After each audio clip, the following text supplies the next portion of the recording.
প্ৰয়াত মৰমৰ জুবিন গাৰ্গ আছিল অসমৰ জাতীয় সম্পদ। নভবা কথাটি কিয়নো হৈ যায় চাগে। এই গীতটো তেখেতে গাইছিল। কোনোবাই ভাবিছিল নে জুবিনৰ মৃত্যুত কোটি কোটি জনতাৰ সমাগম ঘটিব। গোটেই ভাৰতবৰ্ষ নহয়, গোটেই পৃথিৱী হিলি যাব।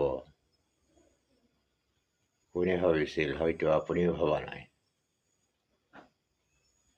তেখেতে হয়তো মৃত্যুৰ আগতেই জানিছিল হয়তো এইবোৰ কথা, আৰু জুবিনৰ মৃত্যু হোৱা নাই, তেখেতৰ শৰীৰৰহে মৃত্যু হৈছে। তেখেত এতিয়াও সোণাপুৰত জীয়াই আছে। সেয়ে তেখেতৰ আত্মাই সিদিনা মই যেতিয়া গুৱাহাটীলৈ গৈছিলোঁ, সোণাপুৰত যেতিয়া তেখেতৰ সমাধিস্থললৈ মই গৈছিলোঁ, প্ৰণাম জনাইছিলোঁ, তেখেত তেতিয়া দুযোৰ পাৰৰ নিচিনাকৈ তেখেতৰ আত্মাই আমন জীৱনকৈ বহি আছিল। একেবাৰে বগা শুদ্ধ ৰঙৰ।